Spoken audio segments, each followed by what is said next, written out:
ayé amọ̀lẹ̀ tẹ̀lẹ́kọ́.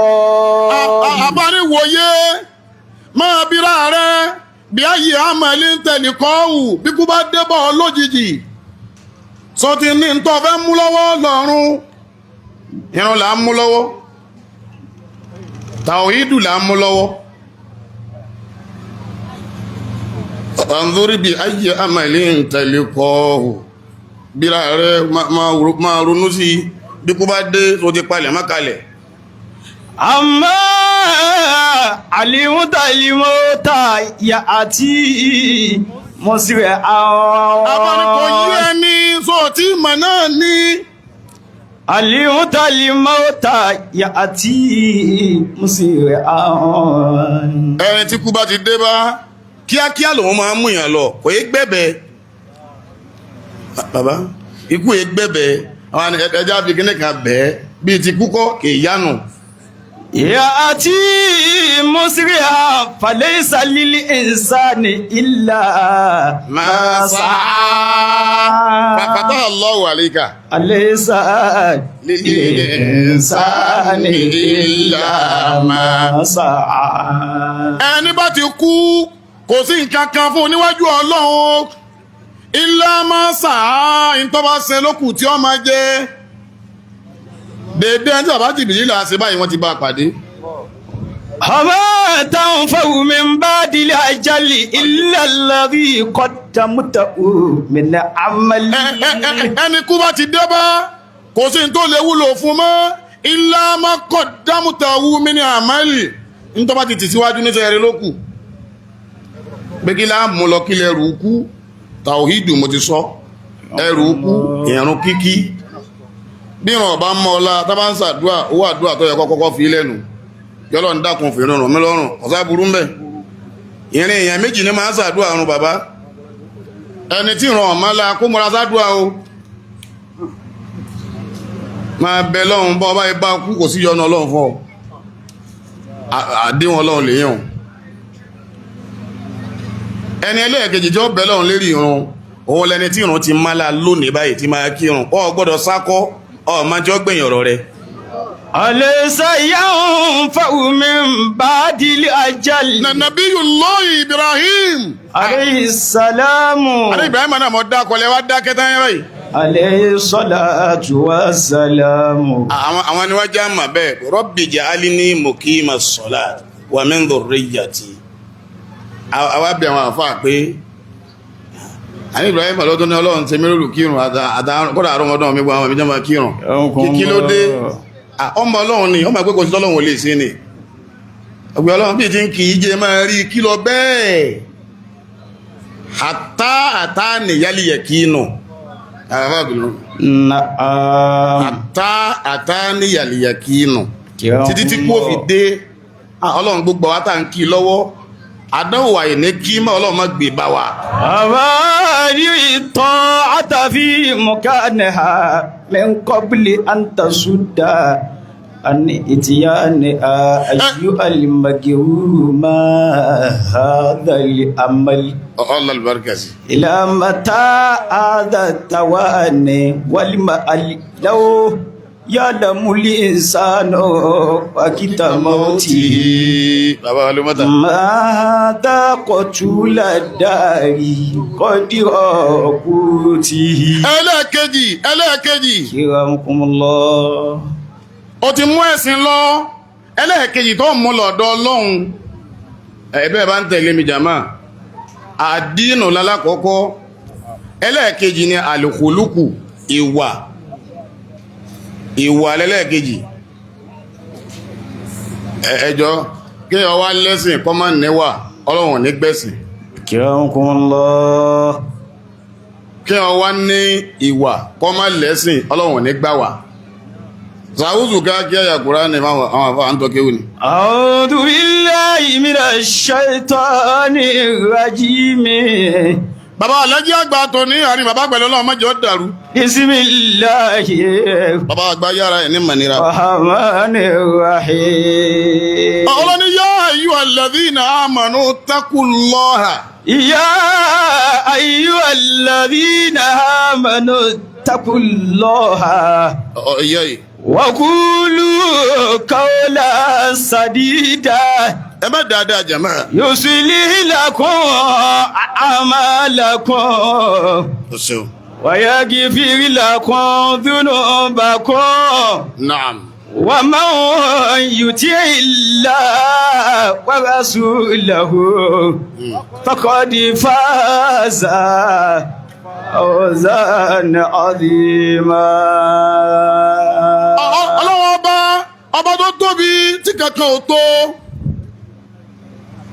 khalaqa al-malaikata uqulan bila shahwatin ṣọ́kà Adam. Ọlọ́run dá àwọn màláíkà ó fún wọn ní làákàyè bila shahawa àmọ́ wọn ò má dùn. wọn ò má dùn ẹ̀. wọn ò má dùn. làákàyè ń bẹ tó yanjú wọn máa ń tọ́tọ́ wọn máa ń tí ò tọ́. àwọn àlẹ́jẹ́ àgbà ti dé. Subhanallah. Alhamdulillah, astaghfirullah, la ilaha illallah, subhanallah, alhamdulillah, astaghfirullah. gbogbo àjàmá àsárù ìsìlámù kí bàbá Alhaji àgbà. La ilaha illallah, subhanallah. gbogbo àwọn bàbá wa ní àsárù ìsìlámù kí bàbá wa Alhaji àgbà. bàbá olóríire, bàbá aláṣeyọrí, àlékún okun ara, àlékún àlàáfíà mọ́sàbá ṣe fún bàbá tòní. Subhanallah. Ọlọ́run má jẹ́ mọ̀ nira, má jẹ́ gbà rẹ̀, Ọlọ́run jẹ́ mọ̀ wà dáadáa. La ilaha illallah. Subhanallah. kí mà tòní Ọlọ́run má ṣe lẹ́yọ̀ kan tó kù tẹ́ ṣe láyé. Ọlọ́run jẹ́ ṣáájú wa pẹ́, Ọlọ́run jẹ́ àtò lẹ́yìn yín pẹ́.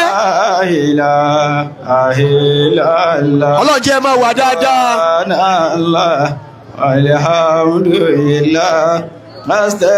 Àlékún okun ara, àlékún àlàáfíà mọ́sàbá ṣe fún bàbá wa tòní. Ìmáàmù bàbá Ráúdọ̀ wọ́n lọ kí bàbá. Alhaj Imam bàbá Ráúdọ̀ wọ́n lọ kí bàbá. gbogbo àwọn bàbá aláàsárù ìsìlámù ti pàdé bàbá Alhaji àgbà. bàbá náà kí gbogbo wa pẹ́ lọ́wọ́ jà sọ́pọ̀ jímọ̀ láyé. bàbá lọ́wọ́ kára àlùbáríkà fún gbogbo wa. gbogbo àwọn ìyá wa kí bàbá Alhaji àgbà. wọ́n lọ́wọ́ jẹ́ ṣe pẹ́. Sumuratul Adabi ọbẹ̀rẹ̀ ṣáádà lọ́la. Ọlọ́run má jẹ́ gbà rẹ̀. Ọlọ́run jẹ́ ṣe pẹ́ o. Ọlọ́run jẹ́ ṣe pẹ́ o. Bàbá kí gbogbo ẹ̀yin ìyá wa. Wọ́n lọ́wọ́ dúpẹ́ fún yín. Bàbá ní gbogbo ẹnìkọ̀ọ̀kan yín. Ọlọ́run jẹ́ jèrè àwọn ọmọ náà. Wọ́n ò ní rò fún ọmọ wálé wá bá yín o. Ẹ ní fojú sunkún ẹnìkankan nù wọn. Bàbá lẹ ṣe ẹkú àdéhùn. Gbogbo ọjọ́ kíjọ́ tẹ̀ bá ti tẹ́wọ́ sọ́lọ́ Ọlọ́run máa gbàdúrà gbogbo yín. Bàbá lẹ ṣe ẹ ṣe. Bàbá kí gbogbo wa wọn là ṣe o. Gbogbo ayẹyẹ Ọlọ́run gbàdúrà wa. Bàbá lọ́lọ́wọ́ kú gbogbo wa. Ẹ̀já àṣàrò ọgbẹ́yìn ẹ̀jọ́ wú ní mo yẹ. Alhamdulillah. Bàbá Alhaji àgbà kí gbogbo àwọn jàmá. La ilaha illallah. Raisu Muallimin wọ́n kí wọn. Bàbá wa àgbà ọlọ́dán. Ẹ ṣé. Àlífà ọlọ́dán bàbá lẹ ṣé. Wọ́n lẹ ṣé. Àfà àwọn Ọládélé Sàkẹ́lẹ́. Ìmáàmù Ọládélé Sàkẹ́lẹ́. Bàbá wa gbà Afẹ́rùmọ́lé. Chairman Vision Board. Bàbá ìmáàmù kòkòrò kọ̀ọ̀kan. Ọlọ́wọ́ jẹ́ máa wà dáadáa. Bàbá kí gbogbo àwọn jàmá wọn lọ́wọ́ kára àlùbáríkà fún wa. Wọ́n ní gbogbo ẹnìkọ̀ọ̀kan wa. Ìdùnnú tó wà lára wọn lọ́wọ́ jọ máa lékún sí i. Ọlọ́wọ́ ní kájú àánú rẹ̀ kó lára wọn o. Àní ṣòfò ọmọ. Àní bá wọn lọ́dọ̀ àlújẹ́. bàbá ní gbogbo ayẹyẹ gbogbo tá a gbé débi ní ìbànújẹ́ lọ́wọ́ sọ ní ìdùnnú mọ́ wa lọ́wọ́ gbogbo ẹni tí ń nájà dùnnú lọ́wọ́lọ́wọ́ lérí ọmọ báyìí kò ní sọ ní ìbànújẹ́ mọ́ lọ́wọ́ gbogbo àtà béèrè ọ̀nà fún ọlọ́wọ́ sínú olóore fún wọn gbogbo ẹni tó ti ga ọlọ́wọ́ níjọ́ wálẹ̀ gbogbo àwọn jàmáà àtàwọn wá ní online ọlọ́wọ́ dúpẹ́ fẹ́ni kọ̀ọ̀kan wa àwọn tó ń wò wá lamẹ́ríkà àwọn tó ń wò wá London àwọn tó ń wò wá UK ọlọ́wọ́ ní kájú àánú rẹ̀ kó lára wa Al-Qur'anil Azim ṣé kò ní kó lára ti yín náà ṣé àmàlù wa ní àrọ́jí ọlọ́wọ́ níjọ́ bàjẹ́ fún yín Al-Qur'anil Azim gbogbo àwọn jàmáà lápapọ̀ àtàwọn tó wò wá Nàìjíríà àwọn tó wò wá ní gbogbo bí tá a wà ọlọ́wọ́ ní kájú àánú rẹ̀ kó lára wa o Al-Qur'anil Azim súnmọ́rọ̀ bẹ̀rẹ̀ lọ́la ṣáádà gbogbo àwọn tí ń bọ̀ wá látọ̀nà jíjì àtàwọn tá gbàlejò àtàwọn àfà ọlọ́run bá ṣe wá pẹ̀lú rọrùn ọlọ́run jẹ́ padà sáyé wọn pẹ̀lú rọrùn ọlọ́run ní faburú ṣe wọ́n o bàbá ìmọ̀mọ̀ alálùbọ́sà ọlọ́run jẹ́ bá wà dáadáa ẹ ṣé púpọ̀ bàbá lẹ ṣé ẹ ṣé ọlọ́wọ́ gbàdúrà gbogbo wa wọ́n ní a jókòó ká sì jókòó níbi tá a wà ní ká má rọ̀tì Alhaji baba ń ra ọdọ̀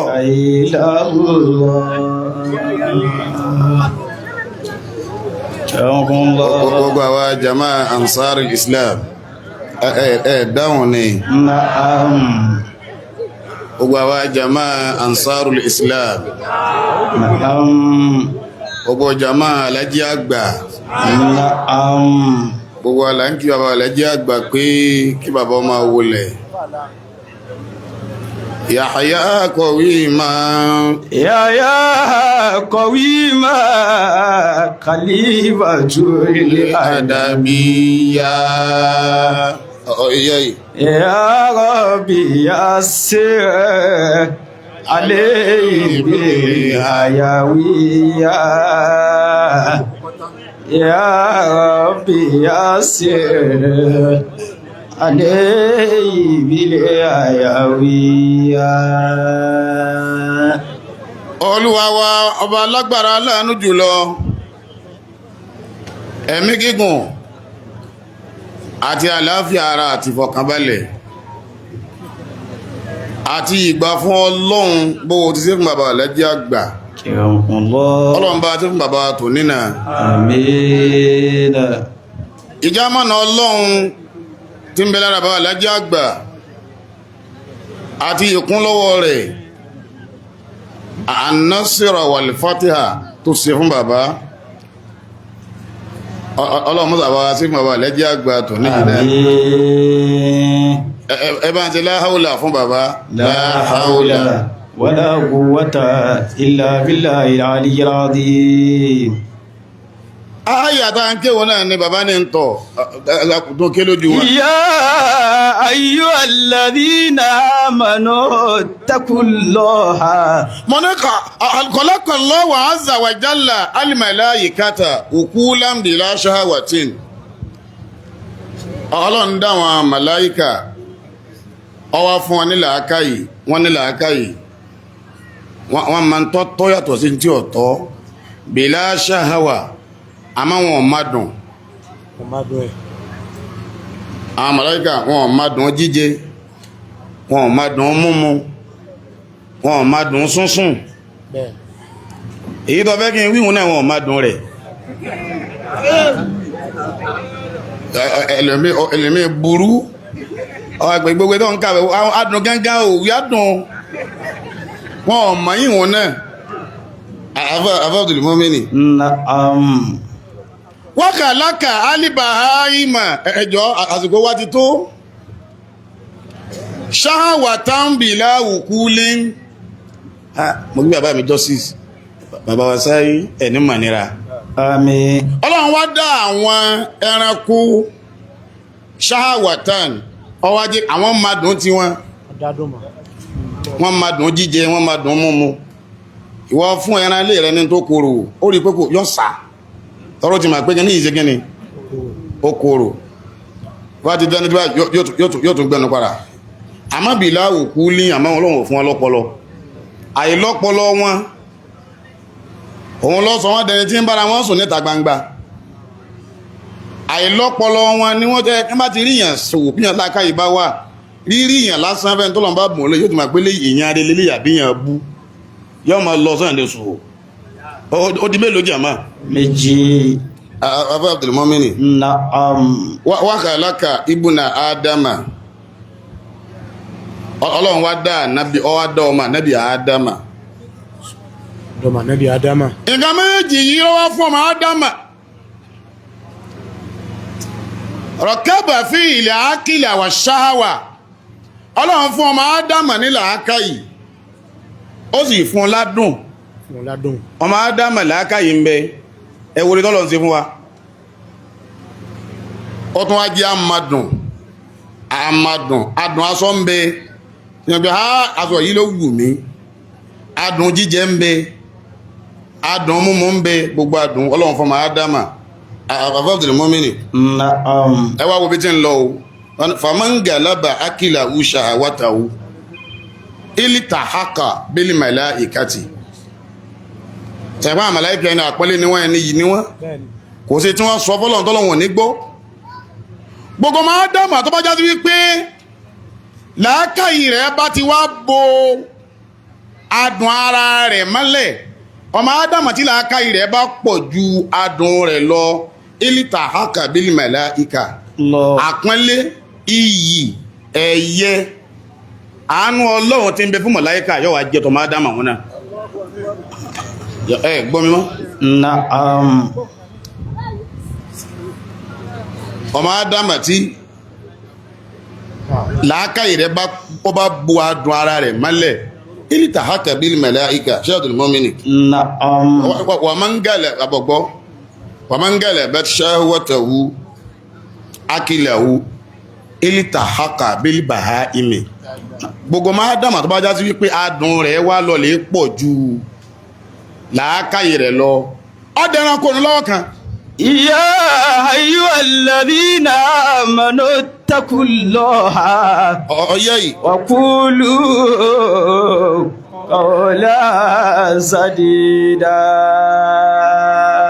ẹni tí ó rú là lọ́dọ̀ ọlọ́run òun lọ́mọ ádámà tí làákàyè rẹ̀ bá pọ̀ ju adùn rẹ̀ lọ adùn ń bẹ lára rẹ̀ àmọ́ làákàyè ó sọ fún un pé tí n bá ṣe léyìí yàn wọná bí a bá ṣe yí ó rí bínú ọlọ́run bá ṣe yóò di yẹ̀yẹ́ o adùn ń bẹ lára obìnrin adùn ń bẹ lára owó adùn ń bẹ lára ọlá adùn ń bẹ lára kò àwọn kan dó lórí pé ẹni tábà yà pa tí ó kò lójú ọ̀nà náà ní mí náà débẹ̀ adùn kò lọ́fẹ́ páhùn bí làákàyè bá wá wà fún yóò wá jẹ́ kí làákàyè ó bo adùn wọn mọ́lẹ̀ pé bí n bá wá ní pa torí kí tèmi bá fi dáa sálìkì àmọ́ wà dábàá yìí.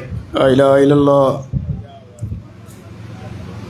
wa qulu qawlan sadida àwọn ọ̀fẹ́ wọ́n wá ní ẹ̀mọ́ níta abẹ́jùwé fún wa nínú ọ̀rọ̀ yìí ni pé kí là ń pè ní galibatu alàákìlì aṣàwátà akramakumullah kí làákàyè ó bu adùn mọ́lẹ̀ kí ni wọ́n ń pè bẹ́ẹ̀ àwọn àfáà ni ẹ má dààmú kí tẹ́ bá ń wọ́ ẹni tí làákàyè rẹ̀ bu adùn ara rẹ̀ mọ́lẹ̀ òun ni zulmuru àti ẹni bá ti níjọmọlúàbí la gbogbo ọ̀nà tí ìjọmọlúàbí pín sí ẹ wádìí ẹ kù síbi tẹ̀ ní bálájà bá ń bẹ́ gbogbo tá ń pè níjọmọlúàbí alimuru atuma Allahi azza wa jalla ìṣọmọlúàbí sọba tó dání ọlọ́run ní plánúzà kí Allahi ahada àfọlájẹ́ àgbà mọ́ àmọ́ ọlọ́run náà lọ sọ pé lójú ayé wọn lẹ́yìn wọn máa tú àṣírí wọn ẹ wo ọjọ́ tàlájẹ́ àgbà ti lọ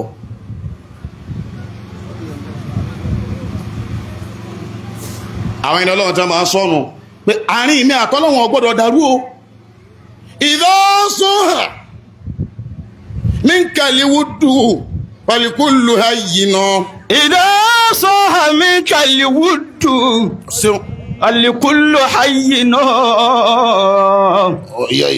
wa kullu alladhi awqa turabi turabu àwọn ẹni ọlọ́run ààrẹ tó máa sán ààrẹ pé àárín wa tọ́lọ́wọ̀n gbọ́dọ̀ dárú ni al-ikhlasu lillahi azza wa jalla ẹjọ́ tó bá ti wà sincere gbogbo ń tọ́ bá sí ọlọ́wọ́ dàlú ọ̀láyà.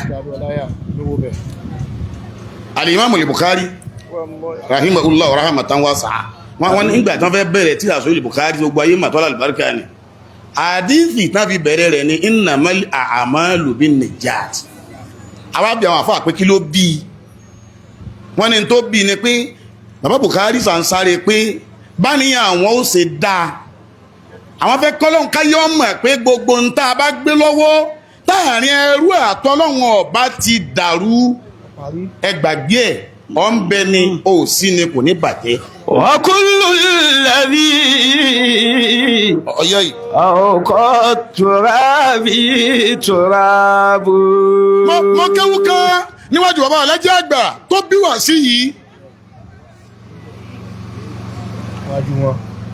alimọ̀ tọ́t máa tọ́ wọn ni máa tọ́ Málíkì máa tọ́ Málíkì máa tọ́ àyàfà mẹ́fìrìjì wọn ni máa Málíkì ń bẹ ní Madina ń jọ́ka àyàfà Abdulmumini. Na'am. yusannifu kitabahu al-Mu'atta ń kọ́ tíra máa ta lọ́wọ́ ọmọra tí wọ́n parí ẹ̀ náà ni àwọn kan bá dé àwọn abọ́n máa Málíkì pé ṣé ti parí wọn láti parí ẹ̀ wọ́n ní tàwà sọ fún wọn ni pé àmìlà fil madinati unasun kathira akramakumullah minal ulamai al-ata àwọn àfáà ti pọ̀ mọ́ àtọ́tọ́ pọ̀ iná ni wọ́n náà tún wá ń kọ yìí èyí ṣe fílẹ̀ kọ mọ́ tó kọ́ mọ́ èrò ti pọ̀ tó ti kọ́ tó bá rí pé oríire ń bẹ ń bì kan bó tilẹ̀ òkèrò ọ̀pọ̀ tó ń bẹ sáàjáàrin rẹ̀ àtọ́lọ́wọ̀n ọ̀dá ṣe tiẹ̀ náà mọ́ Málíkì wá ní ẹ̀mọ́ wọ́ọ̀rì ẹ lọ lè bá wá gbogbo ẹ̀ wá mọ́ wá wà lọ́dọ̀ àwọn àfáà pé tíra mọ́ àtọ́ àtẹ́tọ́ sáájú Málíkì àtẹ́tọ́ wálé rẹ̀ mélòó gbogbo ẹ jẹ́ wọ́n ní 40 ni. Na'am. ìní ọgbà tíra mọ́ kà tó bá rí ju 40 lọ́wọ́ yá sọ fún mi ètò fi kún tèmi náà. wọ́n Málíkì wá ẹlẹ́ bá wá gbogbo ẹ̀ wá wọ́n wá wá dé ṣéka orúkọ rẹ̀ wọ́n sọ̀rọ̀ gbogbo. akramakumullah. afọ́lọ́kọ. Na'am. mo fẹ́ kí ni o wọ́n ní wà kọ́dí ṣẹ́ra kàkà fi ì náà anas àwọn yẹn wọ́n ti ṣerú ẹ̀ wà á mèlú àmọ̀tálàwú wọ́n ti kọrú tíra yìí. Málíkì ni túlé bí máa mèlú ẹlẹ́ bá ń kọ́ wọn tíra àwọn tí wọ́n kọ̀ ń wá. wọ́n wá kó gbogbo ẹ̀ dé fanadhara fi ọwá wò yẹbẹyẹbẹ fún manabadahu ọwá kún wọn tẹ́ ọwá tọ́ka tí wọ́n lẹ báyìí. àfáà mọ́mọ́ni. Na'am. ọwá ni ẹ̀yin tẹ́ wá sọ fún mi ẹ ṣe sùúrù ó ní lata'lamunna annahu la yartafi'u min hadha illa ma uridu bihi wajhullahi azza wa jalla. bó ti pọ̀ tá a tó wọn kalẹ̀ yìí a ní tẹ́wọ́ gba ọ̀kan kan nírú ẹ̀ ayé ò ní gbà á ọlọ́run ò ní gbà á ní gbogbo àtìrà yìí àti tèmi náà tí ẹ náà mẹ́nu wa o àfi tá bá kọ́ nítorí ọlọ́run ní wọn lọ́kù ó ní kálukọ́ lọ lé kálukọ́ ta tí ẹ jẹ́ kálukọ́ tẹ́ tí ẹ ẹni wọ́n tẹ́ títà lọ kárí ayé sí ọmọ Málíkì ni. idha sahha minka al-wuddu ọ̀sẹ̀ falikullu hayyin. gbọ́jọ́ ẹ̀kẹ́ sí ó fi mẹ́pẹ́ ẹni ọlọ́run wọn kì í fi àárín wọn pẹ̀lú ọlọ́run ṣeré Abu Ibrahim al-Muzni. akramakumullah. Abdulmumini. Na'am. Abu Ibrahim al-Muzni ó wá wọlé lọlé bá Ìmáàmù Ṣáfi'í ó wá dọ́dọ̀ Ìmáàmù Ṣáfi'í ọba tí ń kọ tírà lọ́wọ́ ó wá ní ìwọ Ìmáàmù Ṣáfi'í rahimakallah ọlọ́wọ́ ṣàánú yọba wa kẹyìn ìtì ma wá wí ni pé anna sahaba Málíkì àwọn jama Ìmáàmù Málíkì wà sahaba Abi Hanifata àwọn jama Abu Hanifa àwọn ìjọ rẹ̀ sọ́nà fúlíkù túbà alikẹ̀thírata wọ́n ti kọ tírà tó pọ̀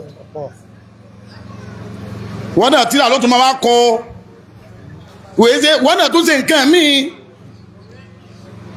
Imam Shafi ni ya Aba Ibrahim ìwọ Abu Ibrahim wọ́n ni nusonnifu wa yusonnifuna akramakumullah. wọ́n kọ tiwọn àwọn náà sí kí ni àwọn náà kọ tiwa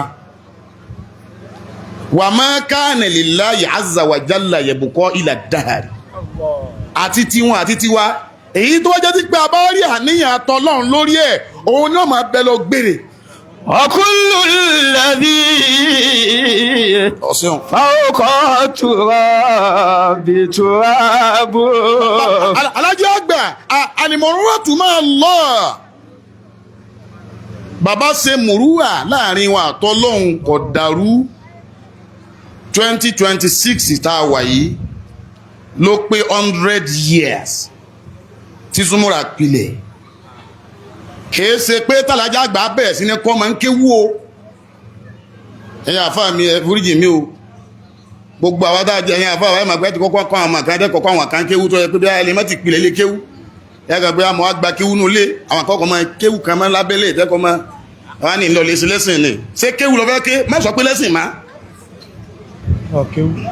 àwọn ni mo fẹ́ sí lẹ́sìn ni tó fẹ́ kéwú lẹ́sìn ó sọ pé mo fẹ́ kéwú ó jòkó ni. àwọn afọ àwọn ọlọ́mọsá àfihàn lẹ́yà bẹ́lẹ̀ wọ́n lọ́dọ̀ àmì ìdí Zumura o wọ́n sọ pé ẹ̀dàkùn mọ́ fẹ́ mọ́ mi ọkọ̀ máa sí lẹ́sìn lọ́dọ̀ yẹn ni wọ́n kàn sọ fún ọ ni pé tó bá dọ̀tí tí ń bọ̀ ẹ padà wá ẹ̀dàkùn mọ́ fẹ́ kọ́ bá tún dọ̀tí tí ń bọ̀ ẹ padà wá àwọn kíwà jínkì ni wọ́n ń pè lẹ́sìn ọmọ tí yẹn fẹ́ jèrè rẹ̀. Allah. afọ́gbọ́n mi ni. Na'am.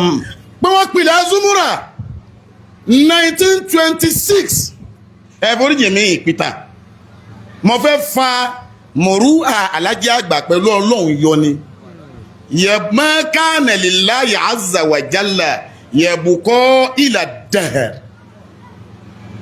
lọ́dún ìsúnmọ́ra pé 100 years ń bẹ dì sí o wọ́n fún ààrẹ lọ dátara rẹ̀ lẹ̀ lójú àìdẹ̀ náà ló ti parí fúnra rẹ̀ náà lọ dálé ọdún mélòó ló ti dálẹ̀ lẹ́sìn ọdún 5 ọdún 4 ó ní kíní yìí ń tú ìyá àárín rẹ̀ pẹ̀lú ọlọ́run wo bàbá tún wá ṣe bẹ́ẹ̀ wọ́n wá dá Ansarul Islam ilẹ̀ ẹ̀yin bàbá ní bá ti sì gbé ẹ sọ fún mi 1942 àyíbẹ̀kọ́ ni ní Ansarul 1942 lọ́dún yìí Ansarul Islam di ọmọ ọdún 83 years Ansarul ń la wáyé o òun ló wá bí àìmọye ilé ẹ̀kọ́ ó bí fáá títí ó bí yunifásitì ma kana lillahi yabqa ila ad-dahr. Akramakumullah. ẹ̀yà fi mi fà ní ẹ̀dá kẹba ń gbà bẹ́ẹ̀ mo ti ma. Wa kullu alladhi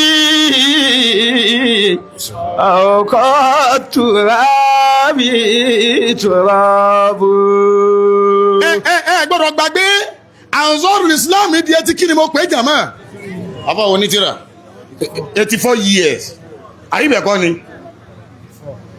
kò yín gẹ̀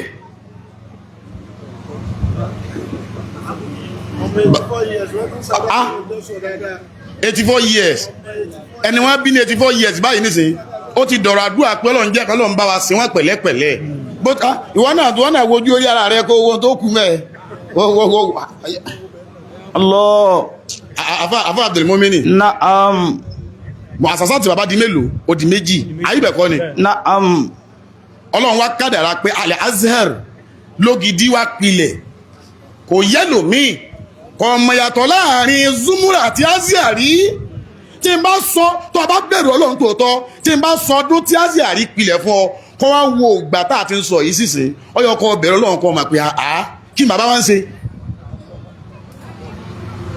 Azhar wá pilẹ̀ ní ọdún 1960 kí ni 1963 lọ́dún yìí Azhar di ọmọ ọdún 63 years alájẹ́ àgbà ti wá pọ́dún 20 years láti kú títúmọ̀ ẹ̀pẹ́ ń gbà ẹyọ 21 63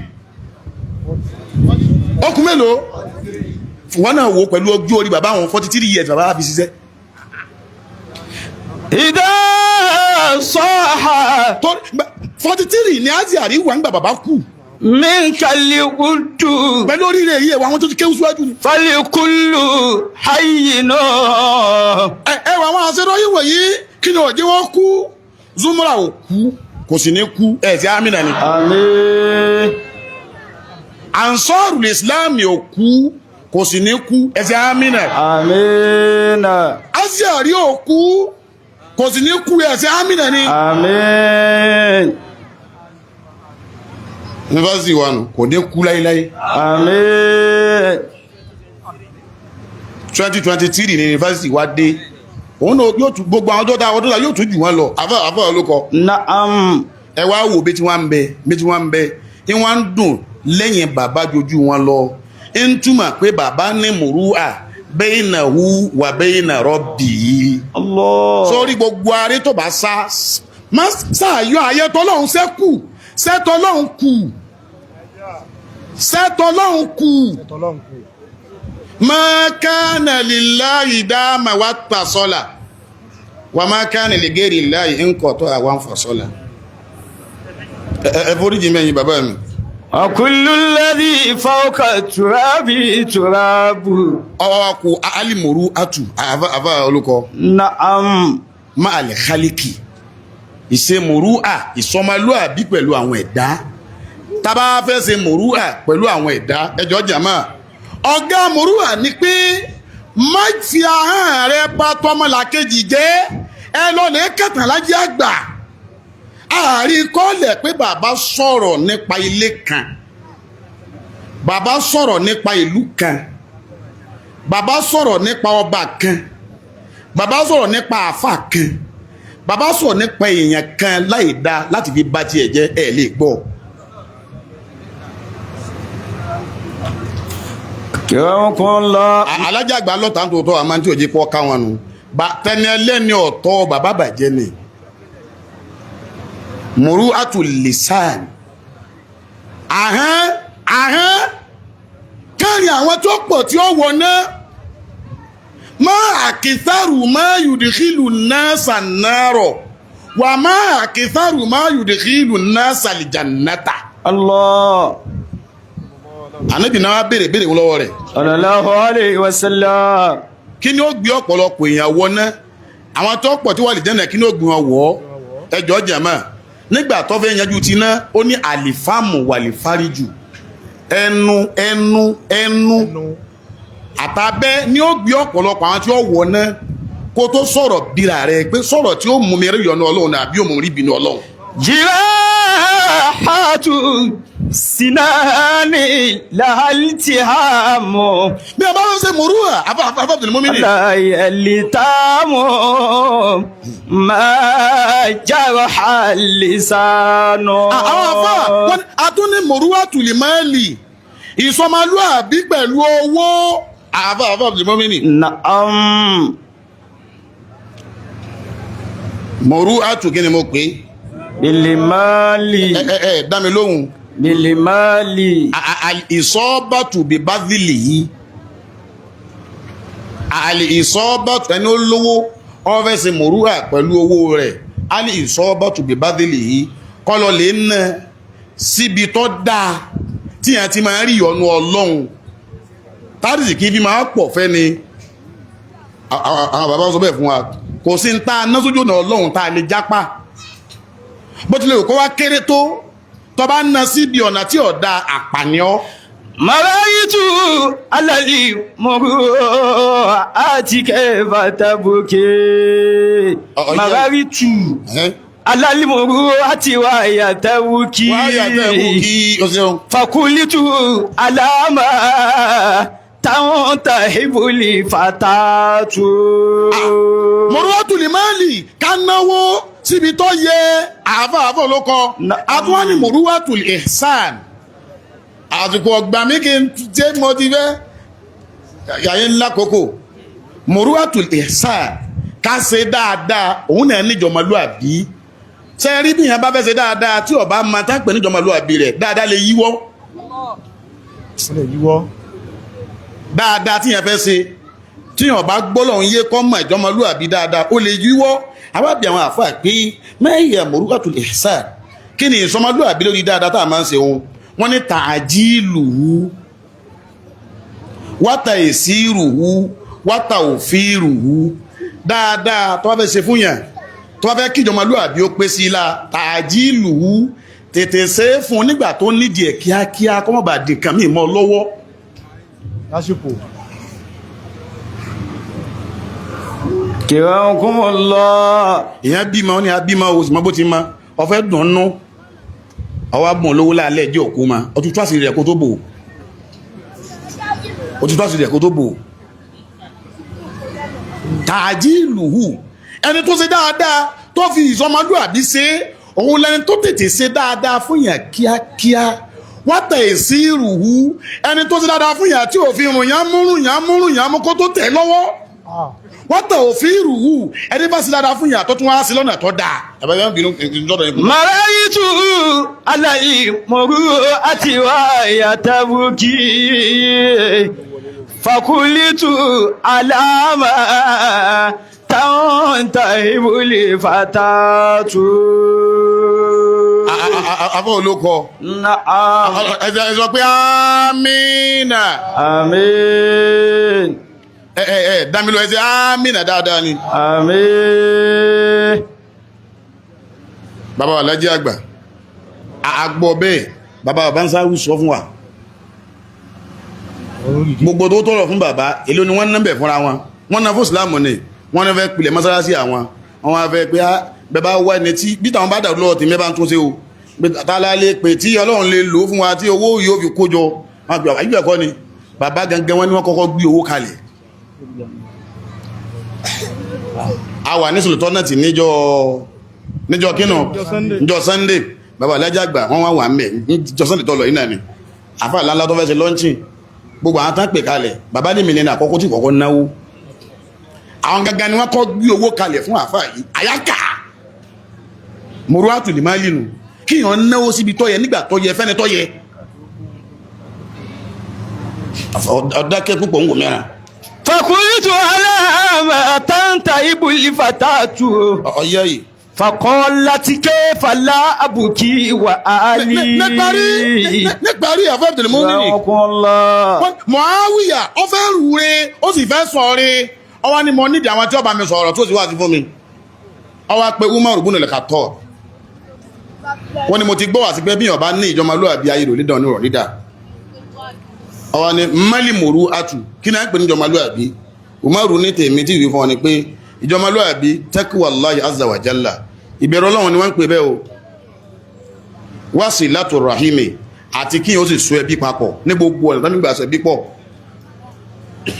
ẹni dá sí ọ nínú ẹbí rẹ̀ dá sí ẹni tí ò dá sí ọ dá sí sàábì kan ló wá bá nábì ó ní wọ́n ló ní a máa dá sáwọn ẹbí wa èmi lẹ́nìkan bí mi bá ṣe dáadáa kì í sára sí mi bá kí ìwò ní gbogbo nǹkan tó bá ṣe fún kò mórè ànábì ni máa ṣe lọ tó bá ń ṣe dáadáa tí ẹ lọ fún ìjọmọlúwàbí pín sára rẹ nu gbogbo orú ààrẹ burúkú tó bá sá lórí rí agbára rẹ̀ níka ọ.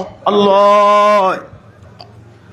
tí ó mọ̀rù tó bínú wọ́n sà alẹ́ alimọ̀gíyàrátà Muawiya ní mẹ́rin ó tún alọ́lẹ̀ bá mọ̀gíyàrátà mo fẹ́ bèèrè lọ́wọ́ rẹ̀ kí ni wọ́n ń pè ní ìjọmọlúwàbí ọ ni al-iffatu amma harrama Allahu azza wa jalla Al-Mughira ní ìtàn pè ní ìjọmọlúwàbí òun ni kíyàn ó kó àfà kíyàn bó lárúbá Yorùbá mo fẹ́ gbé kalẹ̀ àyìn àfà mi kó fáfá bò àlè ìfà ìkóra ń janu ìkóraró ìkóra ní janu bí gbogbo tó jẹ́ ìwọ̀ ní jíjẹ ní múmu ní wíwò ní sísọ ní sísúnmọ́ mọ́lá yájàgbò ní bàbá ọ̀jẹ́wó olówó nínú tó ṣòro jù nù bàbá tí wọ́n mójútó mọ́sálásí Ìlọrin Ọlọ́run sì fún aláṣeyọrí wọ́n sì kílèmù ẹ̀ mẹ́tí wọn ibi wọ́n ti fẹ́ lómi sọ nǹkan pé bá mójútó tí ó sì máa kílèmù ẹ̀. Allah. wọ́n dápọ̀ mọ́ tiẹ̀. Ọ̀kọ́láti kéfà láàbùkí wà áàlì jami'a. ẹ̀dẹ́kùn àsàlátù ala nabiyil karim. Allahu alaihi wasallam. ẹwọ̀rán ẹ̀rú bá gbogbo ayé níjọ́ náà àlẹ́ àìfà a máa rọ́bà lọ́wùn kí ní ẹmẹ́jà ní ẹni tí yọ́ yàtọ̀ sí tèmi bá Ọlọ́run ó bí mi àníyàn tí mi ń ṣe tí ń ṣe yóò bí wọn náà ní olófin gbọ́.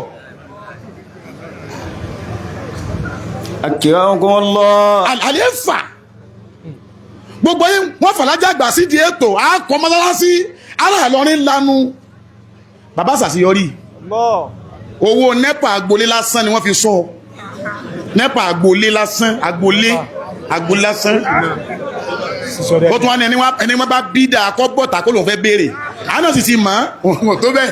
فقالت كيف لا أبكي والي ẹjọ́ ẹ dákun. جميعا دون خلق الله ماتوا. Muawiya ní bẹ̀rẹ̀ o kí ni bẹ̀rẹ̀ mali muruwatu obi umaru sọ tiẹ̀ obi Mugira sọ tiẹ̀ ọ wà lọ lè bá Yezidu náà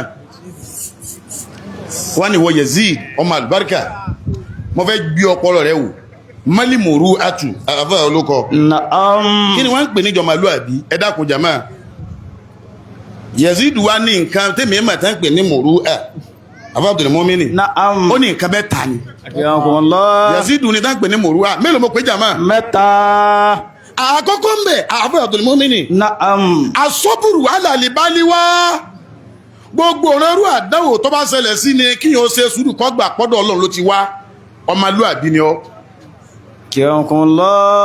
níjọ́ tàdáwò dé bá bàbá ó pè mú òtí mẹ́nìkan lọ́rùn bàbá kó àwọn àfáà wa ní gbogbo àtàkù lọ́jọ́ náà lọ ìlú òní wọ́n kún ọlọ ní Abẹ́òkúta lọ́dọ̀ àfáàgbà ẹ mọ̀sẹ̀lẹ̀ tó ṣẹlẹ̀ ó tó ń tọ́fà ní ọ sọ pé àwọn ilé àwọn ní sí àwọn abó pé mọ́ pé mẹ́nì kankan ní bàbá ń jábọ́ bàbá ò tí mẹ́nì kankan lọ́rùn wòlíìnù ìjọ tọ́lọ̀ ń bá ti fira rẹ̀ hàn lọ́nà tàdánwò tọ́ bá ti ń sọ pé wọ́n ń ṣe mí ìjẹ́ni Ọlọ́run rẹ ti ń bàjẹ́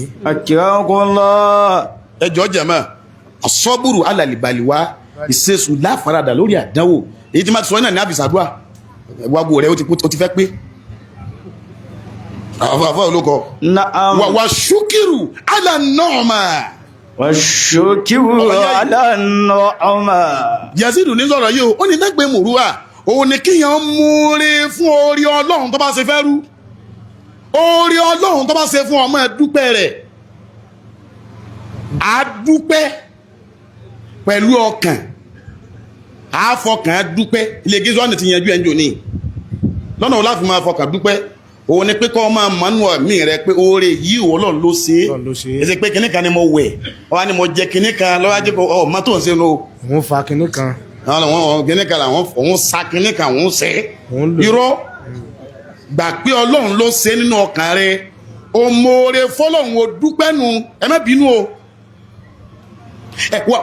àṣùkùrù bí lisan àáfi ahọ́n dúpẹ́ lọ́nà wo òun ni alhamdu wa sana'u lillah kọ́mọ tó pé alhamdulillah lakal hamdu wa shukru kama yanbaghi li jalali wajhik wa li azimi sultanik kọ́mọ kí Ọlọ́run lọ́nà tó pé òun fa ahọ́n dúpẹ́ nu òun tìláwà Kùránì òun fa ahọ́n dúpẹ́ nu òun ṣe àdìkàr òun fa ahọ́n dúpẹ́ nu ó di méjì àṣùkùrù bílí jàwárìhì àáfẹ́ríkèríkì ara dúpẹ́ ìjú ọmọlúwàbí fún ọ̀nà o lọ́nà wo ọ̀fẹ́ríkèríkì ara rẹ̀ bí i ti ń sọ bí i ti ń ṣe tí ń ti ẹ̀rí àbí gbogbo ara kọ́ ni èyí ń dúpẹ́ fọ́lọ́run pé wọ́n bá tó bọ̀ mẹ́tí mọ́ kọ́rọ̀ dájá gbà Ọlọ́run fi yé mi nù kọ́ máa kírun àlọ́ àbọ̀ rẹ níbi tọ́lọ́run gbogbo máa tó lè kéríkì ara rẹ sí bẹ́ẹ̀ ọdúpẹ́ nù pẹ̀lú kéríkì ara ẹlẹ́ẹ̀kẹrin àáfọwọ́ dúpẹ́ kọ́ wá ń lẹ́ síbi tọ́ yẹ àfọwọ́ dúpẹ́ ẹ̀dàkọ̀ ẹ̀bá Yazidu àfà Yazidu ọwálẹ́lẹ̀ kẹta ẹ̀dàkùn ẹmọ́ fòwèrè mù pọfẹ́sọ̀ kalẹ̀ náà ni ẹlẹ́ẹ̀kẹta tó ní asọ́bùrù alàlìbáliwá asúkúrù alànàmá ayílẹ̀kọ́ ni ọwá ní kílẹ̀ ẹlẹ́ẹ̀kẹta tá ń pè ní ọmọlúàbí àlàáfù indalimakdura kíyàn sẹ́yàn kọ kápá àti fìyà jẹ́ àbí kíyàn ọmọ wọn ni alágbájá sẹ̀mí wọn ni ẹbá wọn sọ́kọ́ wá ní òní lọ́dọ̀ tèmi kò ní tán tó sì kápá kọ́ tán ọkápá akọ má fìyà jẹ́ ọ̀wá ṣe bẹ́ẹ̀ wọ́n lọ́mọlúwàbí ni ò sí nǹkan. kò sí àfúwà jẹ́ ń joko kò sí ilẹ̀ àfúwà wa amúrú alílìjà òsílẹ̀ àfúwà anja ilé kọ́díbàgà ẹbí ọmọ ti kàmí lọ́lọ́run fi aléìkà tẹ́fús bílíbà kọ́ mílì àmíní. jama ọmọlúwàbí èèyàn ní sùúrù lérí àdánwò ni ọmọlúwàbí èèyàn ìlànà ọpẹ́ ni ọmọlúwàbí èèyàn ìlàmójúkò ìlàforíjì ni ọkọ rẹ̀ sí ọ ìyàwó rẹ̀ sí ọ ẹni ò ní tán ẹ ń ṣègbè fúnra yín ọmọ tẹ bá bí ní ọjẹ. ọjà ilé kọ́díbàgá. ọ̀gá tí ń bu àwọn ọmọọṣẹ́ rẹ̀ lépè níjọ́ kálukú bá ń jẹ wọn ọmọọṣẹ́ rẹ̀ ó wù áwùntọ́ jẹ. Aleika tafus bílíbà kọ́ mílì àmíní. bí ìjẹ́ kọ́ yín kí ní sí kí máa ṣègbè fún yín níjọ́ kálukú máa ń fa àwọn ọmọlẹ́yìn rẹ̀ yẹn gan ẹ ló múra ń jò ní kọ̀tà èmi mọ́ níyì rẹ̀. ẹ̀wọ̀n lọ. káwọn kí n máa bù yín lépè ń kọ̀rọ̀ kí n tó ṣàdúrà mi àdúrà tí yín nìkan ṣe ara alájẹ́ àgbà láti gbọ́. ó ṣeun àfààfà ẹ dákun anabi ẹ̀yọ̀gbó Muhammad sallallahu alayhi wa sallam. kálukọ́ wa béèrè àánú Ọlọ́run nísìn ó ní ra'aytu qusuran mushrifatan fil jannati nígbà tá mọ́ mọ́ ṣe ìrìn àjò ó ní mo rí ilé kan tó ga ilé ìwà rẹwà púpọ̀ ó yáyè púpọ̀ anabi ní sọ̀rọ̀ sallallahu alayhi wa sallam. ní ìfẹ́ ìdílé tó yáyè tó láyé àlìjánà lọ́wọ́ wà mọ́ wá bí Jibrilu pé ilé báyìí mọ́ máa rí liman hadhihi ta lọ́lọ́run dá ilé ìkalẹ̀ fún ẹgbọ́n tọ́lú tí Jibrilu ni ó ní lèlè káàdì mínà lè gẹ́ìzọ̀ wà lè àáfínà anìnàs mọ́ sọ̀rọ̀ kan jò ní àárín alájá àgbà pẹ̀lú Ọlọ́run ọ̀dàrú sọ pé mẹ́ni àárín alájá àgbà pẹ̀lú àfá àwọn atájù àdábí ọ̀dàrú sọ pé méjì àárín alájá àgbà pẹ̀lú àwọn òbí wọn ọ̀dàrú sọ pé mẹ́ta ọmọ wa kà lọ báwọn àárín alájá àgbà pẹ̀lú àwọn ọmọ bíbí wọn ọ̀dàrú àárín alájá àgbà pẹ̀lú ọmọ kéwọ́ ọ̀dàrú àárín alájá àgbà pẹ̀lú ọba lu wọn ọ̀dàrú àbúwọ̀ gbọ́gbọ́n ní alájá àgbà tó bá jọ sọ̀rọ̀ síra wọn rí àárín alájá àgbà pẹ̀lú àfáàlú tọ́jọ́ olóògbò ọ̀dàrú àárín alájá àgbà pẹ̀lú ìjọba ọ̀dàrú àárín alájá àgbà pẹ̀lú ìjọ wọn ọ̀dàrú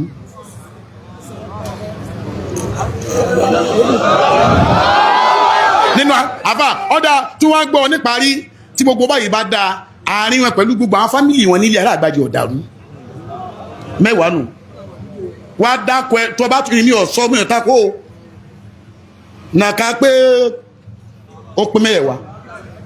akramakumullah. dákun tẹ́wọ́ tó bá fi àánú Ọlọ́run. àníyàn tèmi Ọlọ́run jó sí dédé ti yín.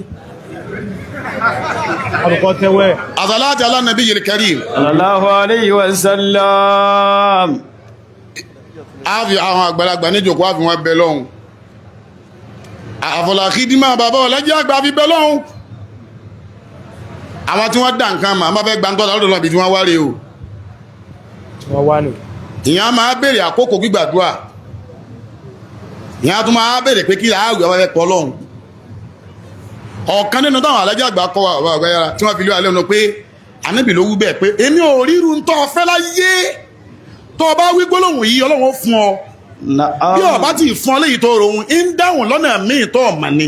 akramakumullah. tó bá ní tó gbà tẹ́wọ̀ tiẹ̀ náà èmi ti tẹ́wọ̀ tèmi o sọ pé bismillahir rahmanir rahim. bismillahir rahmanir rahim. sọ pé la ilaha illallah. la ilaha illallah. al-azimul halim. al-azimul halim. sọ pé la ilaha illallah. la ilaha illallah. rabbul arshil azim. rabbul arshil azim.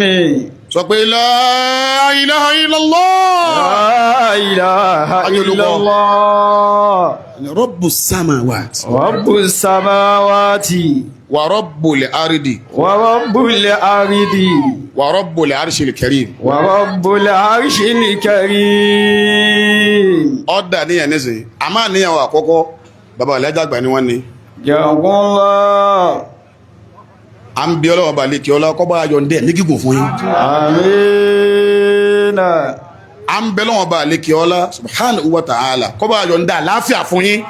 Àmín. a ń bí ọlọ́wọ́ bá tọ́ga tí kankan ọ̀gá tó tí ò tó bàbá wa dábàníjà ẹ̀ ní mànira kọ́ bá yọ ndá wíbẹ̀ jẹ́bẹ̀ tó ti ṣe fún yín Ọlọ́run má gbà kú láyéláyé. àmín. Bàbá lọ dáṣọ yìí tó ní fún mi, àwọn ni wọ́n dáṣọ yìí tó ní fún mi.